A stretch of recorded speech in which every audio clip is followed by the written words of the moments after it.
খন্দকের যুদ্ধের প্রকালে রাসূলুল্লাহ সাল্লাল্লাহু আলাইহি ওয়াসাল্লামের নির্দেশে সকল সাহাবী কাঁধে কাঁধ মিলিয়ে পরীক্ষা খনন করছিলেন। খননকালে হঠাৎ একটি সেখানে শক্ত পাথর দেখা যায়। তখন লোকেরা রাসূলুল্লাহ সাল্লাল্লাহু আলাইহি ওয়াসাল্লামের কাছে এসে বলল, হে আল্লাহর নবী, পরীক্ষা খননের কালে একটি শক্ত পাথর বেঁধে গেছে। তখন রাসূলুল্লাহ সাল্লাল্লাহু আলাইহি ওয়াসাল্লাম বললেন, আচ্ছা, আমি নিজেই খন্দকের মধ্যে নামবো।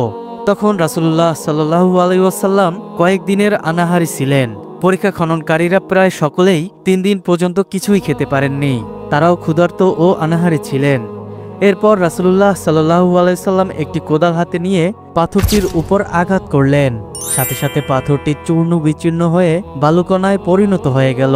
নবীর সাহাবী হযরত জাবের রাদিয়াল্লাহু তাআলা আনহু যখন দেখলেন যে বিশ্বনবী ক্ষুধার্ত অবস্থায় পেটে পাথর বেঁধে রেখেছেন, তখনই তিনি মনস্থির করলেন যে আল্লাহর নবীকে তার বাড়িতে খাবার খাওয়ানোর জন্য দাওয়াত করবেন। তিনি বাড়িতে ফিরে তার স্ত্রীকে বললেন, তোমার কাছে খাওয়ানোর জন্য কিছু আছে? রাসূল সাল্লাল্লাহু আলাইহি সাল্লামকে ভীষণ ক্ষুধার্ত অবস্থায় দেখলাম। এই অবস্থায় দেখে আমি আর সহ্য করতে পারছি না। তাই সিদ্ধান্ত নিয়েছি রাসূল সাল্লাল্লাহু আলাইহি সাল্লামকে একবেলা খাবার খাওয়াবো। তখন জাবের রাদিয়াল্লাহু তাআলা আনহু এর স্ত্রী একটি পাত্রে 1 চা পরিমাণ জব বের করে বললেন, এই জব ছাড়া ঘরে আর কিছুই নেই। জাবের রাদিয়াল্লাহু তাআলা আনহু তখন তার স্ত্রীকে বললেন, তুমি জবগুলো পিষে রুটি তৈরির জন্য আটা প্রস্তুত করো। এই কথা বলে জাবের রাদিয়াল্লাহু তাআলা আনহু ভাবতে শুরু করলেন যে রুটির তো ব্যবস্থা হয়েই গেল, সাথে যদি আরো কিছু ব্যবস্থা করা যেত তাহলে হয়তো রাসূল সাল্লাল্লাহু আলাইহি ওয়াসাল্লাম অনেক খুশি হতেন। কিছুক্ষণ পরই তার মনে আসলো যে তাদের একটি মোটা তাজা বকরির বাচ্চা আছে। এই কথা ভেবে তিনি নিশ্চিন্ত হলেন।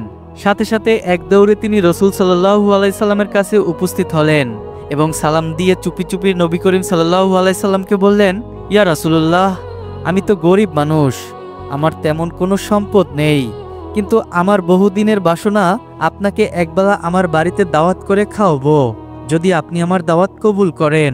এই কথা শুনে রাসূল সাল্লাল্লাহু আলাইহি সাল্লাম উচ্চস্বরে সকল সাহাবীকে উদ্দেশ্য করে বললেন, শোনো হে সাহাবীরা, তোমরা সকলেই শোনো। আজকে আমার জাবের আমাদের তার বাড়িতে খাবার খাওয়ার জন্য দাওয়াত করেছেন। আমি দাওয়াত কবুল করেছি। তোমরা সকলে জলদি করে কাজ সেরে নাও। আজকে আমরা সকলে জোহরের নামাজ বাদে জাবেরের বাড়িতে যাব খাবার খাওয়ার জন্য। এই কথা শুনে সকল সাহাবীর মুখে হাসি ফুটে উঠল। আর জাবের রাদিয়াল্লাহু তাআলা আনহু অত্যন্ত খুশিতে আটখানা পাগলের মতন হয়ে গেল। তিনি এক দৌড় দিয়ে বাড়ির দিকে গেলেন। কিছু দূর যেতেই তার মনে হলো এখানে সাহাবী আছেন প্রায় সব মিলিয়ে 400 থেকে 1000 জন। আমি গরিব মানুষ, আর ঘরে তো এত মানুষের খাবার খাওয়ানোর মতো পর্যাপ্ত খাদ্য নেই, তাহলে কি হবে? তখন জাবের রাদিয়াল্লাহু তাআলা আনহু ঝড়ের গতিতে আবারও রাসূলুল্লাহ সাল্লাল্লাহু আলাইহি সাল্লামের কাছে আসলেন। তখন নবীকে দেখে বিনীতভাবে আরজ করে বললেন, ইয়া রাসূলুল্লাহ, আমি তো ভেবেছিলাম আপনি মাত্র কয়েকজন সাহাবী নিয়ে আমার বাড়িতে খাবার খাওয়ার জন্য আসবেন, কিন্তু আপনি তো সকলকে দাওয়াত দিলেন। এখন 100 থেকে মনান্তরে 1000 জন সাহাবী আমার বাড়িতে যাবে, এই কথা আমি বুঝতে পারিনি। আপনি তো জানেন আমি নিতান্তই একজন গরিব অসহায় মানুষ। এখন কি হবে? এখন কি করব? তখন বিশ্বনবী হযরত মুহাম্মদ সাল্লাল্লাহু আলাইহি ওয়াসাল্লাম জাবের রাদিয়াল্লাহু তাআলা আনহুকে বললেন, হে জাবের, খানার বরকত দান করেন আল্লাহ। তুমি কোনো চিন্তা করো না, তুমি গৃহে ফিরে যাও এবং খানার আয়োজন করো। আর একটা কথা শোনো, তুমি আমাদের খাওয়ানোর জন্য কি আয়োজন করতে চাও? তখন জাবের রাদিয়াল্লাহু তাআলা আনহু বললেন, ঘরে সামান্য পরিমাণ জব আছে, আর আমাদের একটি বকরির বাচ্চা আছে, সেগুলো আপনাকে খাওয়াতে চাই। তখন রাসূল সাল্লাল্লাহু আলাইহি ওয়াসাল্লাম বললেন, তুমি যখন গোশত রান্না করবে তখন রান্না করার হাঁড়ি ঢাকনা দিয়ে ঢেকে রাখবে এবং রুটির খামি তৈরি করে একটি পাত্রের মধ্যে ঢাকনা দিয়ে ঢেকে রেখে দিও। আমি না আসা পর্যন্ত উভয় পাত্রের ঢাকনা খুলবে না। বিশ্বনবীর মুখের এই কথা শোনার পর জাবের রাদিয়াল্লাহু তাআলা আনহু অত্যন্ত খুশিতে বাড়ি ফিরে এলেন। আল্লাহর রাসূল দাওয়াত কবুল করেছেন, এই খুশির খবরটা তার বিবিকে জানাতে হবে। এই খবর বিবিকে জানানোর পর বিবি শুনে খুব খুশি হলেন। এদিকে জাবের রাদিয়াল্লাহু তাআলা আনহু এর 2টি ছেলে সন্তান ছিল, যার মধ্যে বড় ছেলের নাম আব্দুল্লাহ। তার বয়স 8-9 বছর হবে। জাবের রাদিয়াল্লাহু তাআলা আনহু বড় ছেলেকে ডাকলেন, বাবা আব্দুল্লাহ, এদিকে আসো, আমাদের বকরির বাচ্চাটিকে জবাই করব। আজ আল্লাহর রাসূল আমাদের বাড়িতে খাবার খাওয়ার জন্য দাওয়াত কবুল করেছেন। তারপর ছেলেকে সাথে নিয়ে বাড়ির পাশে একটু দূরে গিয়ে বকরির বাচ্চাটিকে জবাই করলেন এবং গোশত কেটে রান্না করার মতো উপযুক্ত করলেন। এরপর তিনি হাঁড়িতে গোশত চড়ালেন। আর কিছুক্ষণ পর পর পথের দিকে উকি দিয়ে দেখছিলেন যে আল্লাহর রাসূল এসে গেছে কিনা। এদিকে জাবির রাদিয়াল্লাহু তাআলা আনহু এর ছোট ছেলেটি ঘরের মধ্যে তখনও ঘুমিয়েছিল। ঘুম থেকে জেগে সে বকরির বাচ্চাটিকে খুঁজতে শুরু করলো, কারণ বকরির বাচ্চাটি ছিল তার অতি প্রিয়। তার সাথে সারাক্ষণ খেলা করত সেই ছোট্ট ছেলেটি। চারদিকে খুঁজে না পেয়ে বড় ভাই আব্দুল্লাহকে জিজ্ঞাসা করলো, ভাই, আমাদের বকরির বাচ্চাটি কোথায়? বাচ্চাটিকে তো আমি কোথাও খুঁজে পাচ্ছি না। তখন বড় ভাই আব্দুল্লাহ বলল, তুমি তো ঘুমিয়েছিলে, তাই তুমি জানো না আব্বাজান আজ আমাদের বকরির বাচ্চাটিকে জবাই করে দিয়েছে। তখন ছোট ভাইটি বলল, ভাই, কোথায় জবাই করেছে? আমাকে একটু দেখাও। এরপর বড় ভাই আব্দুল্লাহ ছোট ভাইকে সাথে নিয়ে সেই জায়গায় চলে গেল যেখানে বকরির বাচ্চাটিকে জবাই করা হয়েছিল। তখন ছোট ভাই বড় ভাইকে বলল, কিভাবে জবাই করেছে আমাকে একটু দেখাও। আব্দুল্লাহ তখন বলল, তুমি দেখবে? তাহলে এখানে শুয়ে পড়ো। ছোট্ট শিশুটির বয়স 2-3 বছর হবে, আর আব্দুল্লাহর বয়স 8-9 বছর হবে। দুজনেই তখন অবুঝ ছিল। বড় ভাই আব্দুল্লাহর কথা মতো ছোট ভাই শুয়ে পড়ল।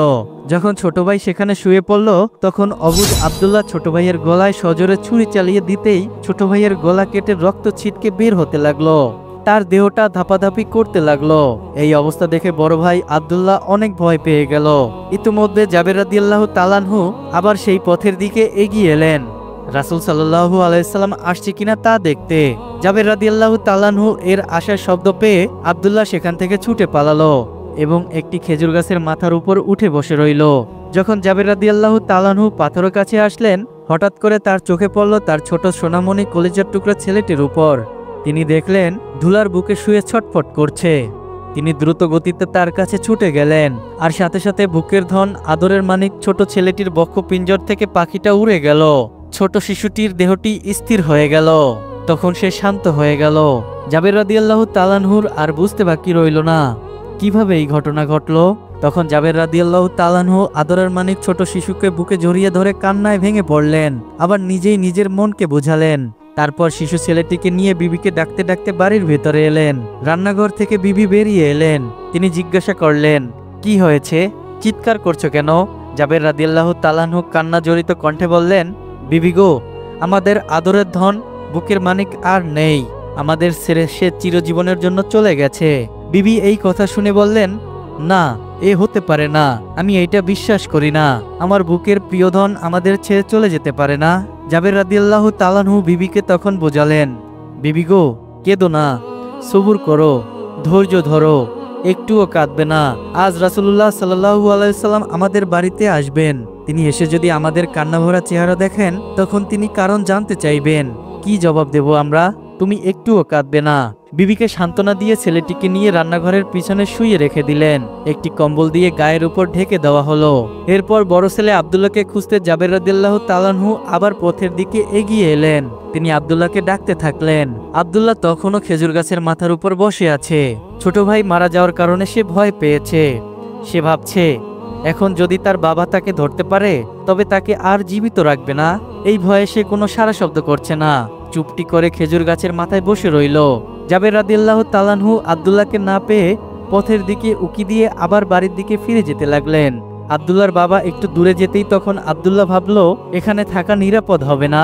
যে কোনো মুহূর্তে আব্বা দেখে ফেলতে পারে, আর যদি একবার দেখে ফেলে তাহলে আর রক্ষা নেই। খেজুর গাছ থেকে নেমে অনেক দূরে পালিয়ে যাওয়ার জন্য যখনই আব্দুল্লাহ খেজুর গাছ থেকে নামতে শুরু করলো, কিছুটা নামতেই পা ফসকে টুপ করে মাটিতে পড়ে গেল এবং প্রচন্ড আঘাত পেল। জাবের রাদিয়াল্লাহু তাআলা আনহু কি যেন একটি পড়ার শব্দ শুনে পিছনের দিকে ফিরে দেখতে গেলেন। তখন খেজুর গাছের নিচে আব্দুল্লাহ পড়ে ছটফট করছে। তখনই দৌড়ে বড় ছেলে আব্দুল্লাহর কাছে এলেন এবং বুকের মধ্যে জড়িয়ে ধরলেন। ততক্ষণে খেজুর গাছ থেকে পড়ার আঘাত সইতে না পেরে আব্দুল্লাহর প্রাণ পাখিটা পিঞ্জিরা ছেড়ে উড়ে চলে গেল। জাবের রাদিয়াল্লাহু তাআলা আনহুর এর কি কান্না! মাত্র কয়েক মুহূর্তের ব্যবধানে অতি আদরের দুইটি বুকের মানিক তারা দুজনেই মারা গেল। এই দুঃখ, এই কষ্ট সহ্য করা যে কি কঠিন ব্যাপার, কত যে হৃদয় বিদারক ঘটনা, তা বলে বুঝাতে পারবো না। বড় ছেলে আব্দুল্লাহকে কোলে করে কাঁদতে কাঁদতে চিৎকার করে আবার বিবিকে ডাকলেন, বিবি গো, তুমি কোথায়? বিবির তখন বুকের মধ্যে বড় কষ্ট। পাথর চাপা দিয়ে রুটি তৈরি করার জন্য আটার খামি তৈরি করছিল। স্বামীর ডাকে চমকে উঠলেন। তাড়াহুড়া করে রান্নাঘর থেকে বের হয়ে আসলেন। এসে দেখলেন স্বামী তার বড় পুত্র আব্দুল্লাহর নিথর দেহটি বুকের মধ্যে জড়িয়ে ধরে কান্না করছে। এই দৃশ্য দেখে নিজেকে আর ধরে রাখতে পারলেন না। চিৎকার করে বলতে লাগলেন, এ হতে পারে না। আমি বিশ্বাস করতে পারছি না আজ আল্লাহর রাসূল আমাদের বাড়িতে দাওয়াত কবুল করেছেন, আর আজই আমাদের বুকের মানিক জোড়া এইভাবে আমাদেরকে ফাঁকি দিয়ে চলে যাবে। আমি এটা মানতে পারছি না। তখন জাবের রাদিয়াল্লাহু তাআলা আনহু কিছুটা শান্ত সুরে বিবিকে বললেন, বিবি গো, তুমি এত কান্নাকাটি করো না। ঘটনাটি বুঝতে পারছো না তাই মানতে পারছো না, কান্নাকাটি করছো। আমার মন বলছে আমাদের কঠিন পরীক্ষা চলছে, এই পরীক্ষায় আমাদের ফেল করলে হবে না, আমাদের পাশ করতেই হবে। তুমি ধৈর্য ধরো, কান্না করো না, শান্ত হও, ঘরে যাও, খাবার তৈরি করো। এখনই আল্লাহর রাসূল আমাদের বাড়িতে আসবেন। তিনি যদি এসে দেখে তুমি আমি দুজনেই কান্না করছি, তাহলে কিছুতেই তিনি আমাদের বাড়ির খাবার খাবেন না। আমরা তো রাসূলকে আমাদের প্রাণের চেয়েও বেশি ভালোবাসি, এমনকি আমাদের সন্তানের চেয়েও বেশি ভালোবাসি। আমরা কষ্ট পাই তাতে কোনো দুঃখ নেই, কিন্তু আমাদের রাসূলের মনে আমরা কোনো কষ্ট দিতে পারি না, আর পারবো না। এই কথা বলে বড় ছেলে আব্দুল্লাহকে নিয়ে রান্নাঘরের পিছনে ছোট ছেলের পাশে শুয়ে একটি কম্বল দিয়ে ঢেকে দিলেন। বাড়ির মধ্যে প্রবেশ করতেই পথের দিকে লক্ষ্য করে দেখলেন আল্লাহর রাসূল উটের পিঠে সওয়ার করে তার বাড়ির দিকে আসছেন। পিছনে সাহাবীদের লম্বা লাইন দেখা গেল। তিনি দৌড়ে পথের দিকে গেলেন। রাসূল সাল্লাল্লাহু আলাইহি সাল্লামকে দেখে বললেন, আহলান সাহলান ইয়া রাসূলুল্লাহ, এই বলে স্বাগত জানালেন। এরপর বাড়ির ভিতরে নিয়ে আসলেন। বিবিকে ডেকে বললেন, আল্লাহর রাসূল আমাদের বাড়িতে আগমন করেছে, তাড়াতাড়ি খাবার পরিবেশনের ব্যবস্থা করো। তখন তার স্ত্রী আটার খামিগুলি রাসূল সাল্লাল্লাহু আলাইহি সাল্লামের সামনে দিলেন। তিনি তাতে সামান্য একটি লালা মিশিয়ে বরকতের জন্য দোয়া করলেন। এরপর গোস্তের পাতিলের কাছে গিয়ে তাতেও সামান্য একটু লালা মিশিয়ে বরকতের জন্য দোয়া করে দিলেন। এরপর বললেন, তুমি চুলার উপর থেকে এই পাতিলটি না নামিয়ে তুমি তা থেকে তরকারি নিয়ে পরিবেশন করো। এরপর রাসূলুল্লাহ সাল্লাল্লাহু আলাইহি সাল্লামকে ঘরের মধ্যে বসার ব্যবস্থা করলেন, দস্তরখানা বিছিয়ে দিলেন, সাথে কিছু সংখ্যক সাহাবীকেও বসালেন, আর সকল সাহাবীকে বাড়ির আঙ্গিনায় বসতে দিলেন। এরপর জাবের রাদিয়াল্লাহু তাআলা আনহু বিশ্বনবীকে ঘরের মধ্যে যাওয়ার জন্য অনুরোধ করলেন। আল্লাহর রাসূল যখন ঘরের মধ্যে এক পা প্রবেশ করিয়েছেন আর আরেক পা বাহিরে, ঠিক ওই সময় আল্লাহর হুকুমে ফেরেশতা হযরত জিবরাইল আলাইহিস সালাম সেখানে আগমন করলেন। তিনি রাসূল সাল্লাল্লাহু আলাইহি সাল্লামকে সালাম দিয়ে বললেন, হে আল্লাহর রাসূল, আপনার জন্য আল্লাহর পক্ষ থেকে সংবাদ নিয়ে এসেছি। আপনি যে আজ জাবেরের বাড়ি খাবার খাবেন, আল্লাহ পাক আপনাকে বলেছেন আপনি যেন জাবেরের দুই সন্তানকে নিয়ে একসাথে বসে খাবার গ্রহণ করেন। এই কথা বলে হযরত জিবরাইল আলাইহিস সালাম অদৃশ্য হয়ে গেলেন। তারপর রাসূলুল্লাহ সাল্লাল্লাহু আলাইহি সাল্লাম ঘরের মধ্যে প্রবেশ করার পা আবার বাহিরের দিকে নিয়ে আসলেন এবং জাবের রাদিয়াল্লাহু তাআলা আনহুকে বললেন, জাবের, তোমার তো দুটি ছেলে সন্তান আছে, তারা কই? তুমি তাদের ডাকো, আমরা একসাথে বসে খাবার খাবো।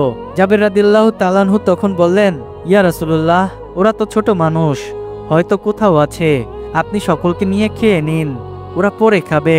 রাসূল সাল্লাল্লাহু আলাইহি সাল্লাম তখন বললেন, না, তুমি তাদেরকে এখনই ডাকো। জাবের রাদিয়াল্লাহু তাআলা আনহু তখন বললেন, ওরা পরে খাবে, আপনারা শুরু করুন। রাসূল সাল্লাল্লাহু আলাইহি সাল্লাম এবার একটু কঠোরভাবে বললেন, জাবের, তুমি বুঝতে পারছো না, তোমার ছেলেদের নিয়ে একসাথে খাবার খাই এটা আমার ইচ্ছা না, এটা আল্লাহর ইচ্ছা। তুমি আর দেরি করো না, তাড়াতাড়ি ছেলেদের নিয়ে আসো আমার কাছে। তখন হযরত জাবের রাদিয়াল্লাহু তাআলা আনহু একটু চুপ করে রইলেন। এবার রাসূলুল্লাহ সাল্লাল্লাহু আলাইহি সাল্লামের কানে ভেসে আসলো ঘরের ভিতর থেকে কে যেন অল্প শব্দ করে কান্না করছে। তখন রাসূলুল্লাহ সাল্লাল্লাহু আলাইহি সাল্লাম বললেন, হে জাবের, ঘরের ভিতরে কান্না করছে কে? জাবের রাদিয়াল্লাহু তাআলা আনহু তখন বললেন, হুজুর, আমার সাথে আসুন, আপনার সকল প্রশ্নের উত্তর পেয়ে যাবেন। এই কথা বলে রাসূলুল্লাহ সাল্লাল্লাহু আলাইহি সাল্লামকে সাথে নিয়ে জাবের রাদিয়াল্লাহু তাআলা আনহু রান্নাঘরের পিছনের দিকে গেলেন।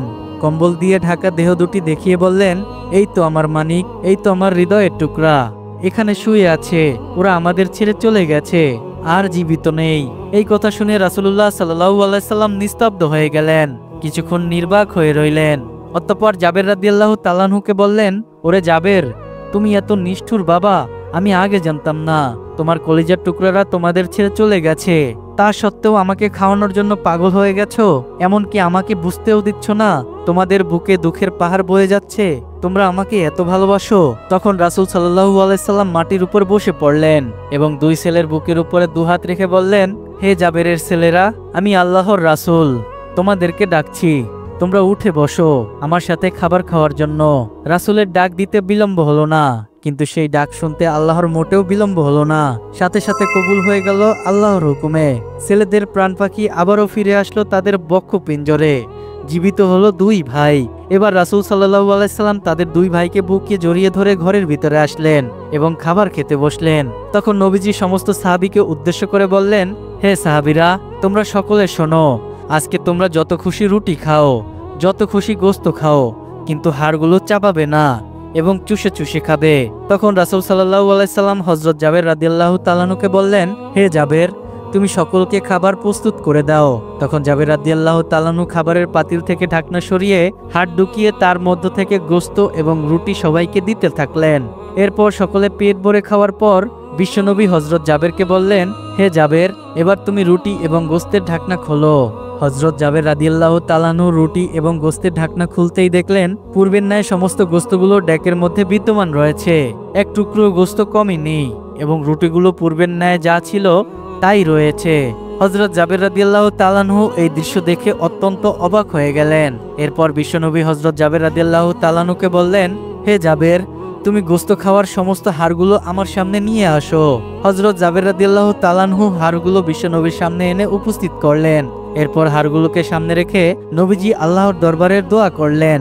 সাথে সাথে জাবের রাদিয়াল্লাহু তাআলা আনহু এর ছোট ছেলেটির সেই বকরিটি হাড়গুলোর মধ্য থেকে বের হয়ে এক দৌড় দিল। সুবহানাল্লাহ। এই ছিল সাহাবায়ে কিরামদের নবীর প্রতি ভালোবাসা। তারা নবী করিম সাল্লাল্লাহু আলাইহি সাল্লামকে এতটাই ভালোবাসতেন, এতটাই মূল্যায়ন করতেন, নিজেদের জীবন বিসর্জন দিতেও একবারও ভাবতেন না। আর আমরা সেই নবীর উম্মত হয়েও নবী সাল্লাল্লাহু আলাইহি সাল্লামের জন্য কি করি? তো বন্ধুরা, এই ছিল আজকের ঘটনা। আশা করছি আজকের এই অলৌকিক ঘটনা আপনাদের সবার অনেক ভালো লেগেছে। যদি বন্ধুরা আজকের ভিডিওটি ভালো লাগে তাহলে অবশ্যই ভিডিওতে একটি লাইক এবং কমেন্ট করে আপনার গুরুত্বপূর্ণ মতামতটি জানিয়ে দিবেন। দেখা হবে পরবর্তী কোনো এক ঘটনা নিয়ে। সেই পর্যন্ত সবাই অনেক ভালো থাকবেন, সুস্থ থাকবেন এবং নিজেদের দিকে খেয়াল রাখবেন। আসসালামু আলাইকুম।